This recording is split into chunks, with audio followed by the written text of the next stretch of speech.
Hello and I welcome you to world affairs. मैं हूं प्रशांत धवन। अगर आपने चैनल को सब्सक्राइब नहीं किया है तो सब्सक्राइब टू वर्ल्ड अफेयर्स। आज के समय ना सिर्फ यूरोप में, पूरी दुनिया में आप अगर देखें तो एक ही बात का पैनिक बचा हुआ है कि रशिया ने यूरोप के सबसे बड़े न्यूक्लियर पावर प्लांट पर बॉम्बिंग करनी स्टार्ट कर दी है और यहां पर आग भी लग चुकी है।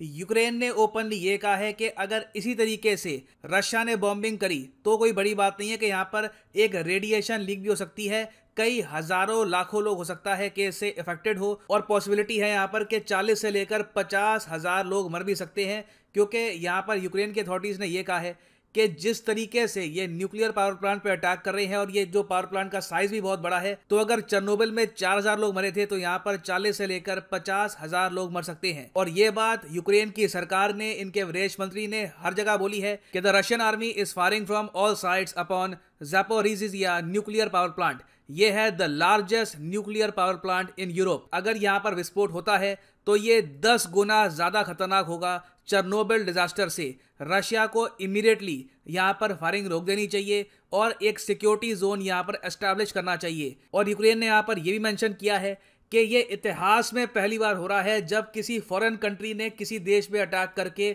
न्यूक्लियर पावर प्लांट पे शॉट्स दागे हो। नहीं तो क्या होता है कि जो इन्वेडिंग कंट्री भी होती है न्यूक्लियर प्लांट से दूर रहती है, क्योंकि यहाँ पे अगर मान लो कुछ अनहोनी हो गई, कुछ रेडिएशन लीक हो गया, तो यहाँ पे जो इन्वेडिंग कंट्री है उनके सोल्जर्स, जो यहाँ पे सिविलियंस हैं, सबकी जान खतरे में आ जाएगी। और ये कहकर यूक्रेन ने फिर से यहाँ पर कॉल दी है यूरोपियन कंट्रीज को कि प्लीज आप कोई मिलिट्री एक्शन लीजिए, हमको मिलिटरली और सपोर्ट करिए ताकि हम रशिया को रोक पाए। नाउ इस टॉपिक को इन डेप्थ डिस्कस करते हैं कि यहाँ पर हो क्या रहा है, ये पावर प्लांट है कहाँ पर। Everything will become crystal clear. मगर आगे बढ़ने से पहले आपसे क्वेश्चन पूछूंगा कि न्यूक्लियर पावर जनरेशन कैपेसिटी के मामले में दुनिया का सबसे बड़ा न्यूक्लियर पावर प्लांट किस देश में आपको मिलेगा?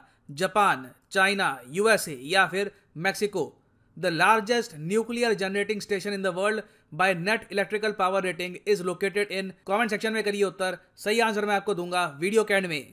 नाउ इस पावर प्लांट की जो लोकेशन है ये मैं आपको बता देता हूं और किस तरीके से रशियन आर्मी का जो एडवांस है इसके रास्ते में ये पावर प्लांट आ रहा है, ये भी आपके लिए समझना काफी इंपॉर्टेंट है।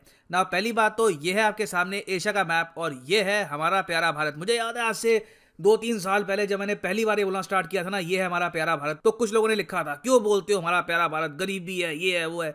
देखिए, कमियां हर देश में आपको मिलेंगी, मगर आज के समय दुनिया के कई देशों में जो आपको अस्थिरता दिख रही है, जो प्रॉब्लम्स दिख रही है, उसके मुकाबले हम लोग लाख दर्जे बेहतर है। तो अब मैं देखता हूं अब लोग नहीं मुझसे पूछते कि क्यों बोलते हो हमारा प्यारा भारत, उल्टा लोग खुद ही साथ में कोरस में कह रहे होते हैं हाँ बिल्कुल सही लाइन है ये। कह रहा नहीं वे, यहाँ पे आप देख पाएंगे क्राइमिया के नॉर्थ में आपको मिलेगा ये न्यूक्लियर पावर प्लांट, जिस पर आज के समय रशियन फोर्सेस कर रही है बॉम्बिंग, और इस पे कई वीडियोस भी रिलीज हुई है। ना प्रॉब्लम देखिए यहाँ पर ये है कि ये जो न्यूक्लियर पावर प्लांट है ये एक बहुत ही इंपॉर्टेंट नदी के करीब बना हुआ है। इस नदी का नाम है नाइपियर रिवर। ये यूक्रेन की सबसे लंबी नदी है। और अगर मान लीजिए, देखो अब मैं यहाँ पे आपको बता दूं, अभी जो यहाँ पर शेलिंग हो रही है इस पावर प्लांट पे, इससे ये फटने नहीं वाला। ऐसा नहीं है कि कोई न्यूक्लियर बॉम्ब फट जाता है तो वैसे एक न्यूक्लियर पावर प्लांट पे आप अगर बॉम्ब दागेंगे तो ये फट जाएगा। It will be nothing like a nuclear bomb. होगा यहाँ पर क्या कि जो अंदर रेडियो एक्टिव मटेरियल है ये हो सकता है लीक हो जाए अगर रेगुलरली बॉम्बिंग होती रहती है। नहीं तो वैसे आप अगर देखें तो वर्स्ट के सिनेरियो में भी एक न्यूक्लियर प्लांट से रेडिएशन लीक ना हो, इसके लिए बहुत सारे प्रबंध पहले ही कर रखे होते हैं। न्यूक्लियर पावर प्लांट की जो बिल्डिंग है बहुत स्ट्रांग बनाते हैं, वेरियस लेयर्स ऑफ यहाँ पे प्रोटेक्शन होती है। इन केस ये लोग ये भी मान के चलते हैं कि अगर मान लो कल को यहाँ पर एक मान लो कोई प्लेन भी क्रैश कर जाता है तब भी स्ट्रक्चर अपनी जगह बना रहे, रेडिएशन लीक ना हो जाए। मगर जो ये मिलिट्री बॉम्बिंग हो रही है आज के समय इस पावर प्लांट पे, मुझे लगता नहीं है कि बहुत ही लंबे समय तक ये झेल पाएगा। और यूक्रेन की सरकार ठीक ठाक यहाँ पर पैनिक कर रही है, क्योंकि देखिए यूक्रेन के लिए सबसे बड़ी प्रॉब्लम यहाँ पर यह है कि ये न्यूक्लियर पावर प्लांट जो यूरोप का सबसे बड़ा पावर प्लांट है साइज के हिसाब से, ये एक नदी के बिल्कुल किनारे पर बना हुआ है। इस नदी का नाम है नाइपियर नदी। ये यूक्रेन की सबसे लंबी नदी है। और अगर मान लीजिए रेडिएशन यहाँ पर लीक हो जाता है, ये नदी कंटामिनेटेड हो जाती है, तो ये कंटामिनेशन फिर आगे भी फैल जाएगी। हजारों, हो सकता है कि परहैप्स इवन लाखों लोग बुरी तरीके से अफेक्टेड हो। और रशिया देखो आज के समय बॉम्बिंग यहाँ पर क्यों कर रहा है, मेरे हिसाब से ये भी एक पॉसिबिलिटी है कि रशिया के जो सोल्जर्स हैं इनको एक्चुअली पता भी नहीं होगा कि यहाँ पर एक प्रॉपर न्यूक्लियर पावर प्लांट बना हुआ है। ये लोग आज के समय क्या कर रहे हैं कि हेरसोन नाम का जो ये शहर है ये कब्जाने के बाद बहुत ही जल्दी नॉर्थ बढ़ना चाहते हैं। तो रास्ते में आप अगर देखो तो ये पावर प्लांट भी आता है, तो ये बॉम्बिंग करते हुए आगे जा रहे हैं। तो रास्ते में ये पावर प्लांट पर भी बाय डिफॉल्ट बॉम्बिंग हो रही है।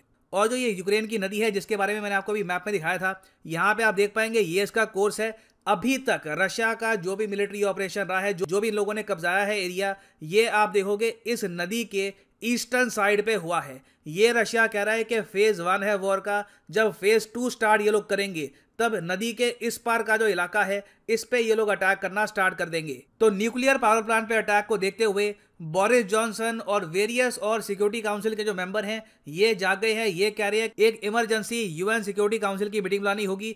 वहां पर रशिया को ये लोग बोलेंगे कि आपने अगर न्यूक्लियर पावर प्लांट पे अटैक कर दिया तो हम आप पे बहुत ही स्ट्रिक्ट एक्शन लेंगे, क्योंकि इसका इम्पैक्ट यूक्रेन के अलावा बाकी यूरोप पे भी देखा जाएगा। अभी के लिए आप अगर देखो तो जो इंटरनेशनल एटॉमिक एनर्जी एजेंसी है ये एक्टिवेट हो चुकी है। इन्होंने यहाँ पर ये कहा है कि अभी जो बॉम्बिंग हुई है इससे प्लांट का जो एसेंशियल इक्विपमेंट है ये अभी अफेक्टेड नहीं हुआ, मगर ये लोग कह रहे हैं कि एक न्यूक्लियर पावर प्लांट पे अगर ऐसी बॉम्बिंग होती रही तो इन द फ्यूचर पॉसिबिलिटी है कि रेडिएशन यहाँ पर लीक भी हो सकती है। और यूक्रेन ने इस जंग की शुरुआत में, एक्चुअली मुझे अच्छे याद है, 1 मार्च 2022 को यूक्रेन ने IAEA को ये कहा था चिट्ठी लिखकर कि देखिए रशिया हमारे देश में आ चुका है, हमें पता है कि इन द फ्यूचर हमारे बहुत सारे शहरों पे बॉम्बिंग होनी है। तो हम लोग आपसे ये रिक्वेस्ट कर रहे हैं कि रशिया से ये बातचीत कर लीजिए कि जो न्यूक्लियर पावर प्लांट है उनके आसपास 30 किलोमीटर का सेफ जोन बनाया जाएगा। अब इस रिक्वेस्ट के अगेंस्ट रशिया ने एक बात कर दी थी कि देखिए 30 किलोमीटर का सेफ जोन बहुत बड़ा होता है, और कई यूक्रेनियन सोल्जर्स इंटेंशनली क्या कर रहे हैं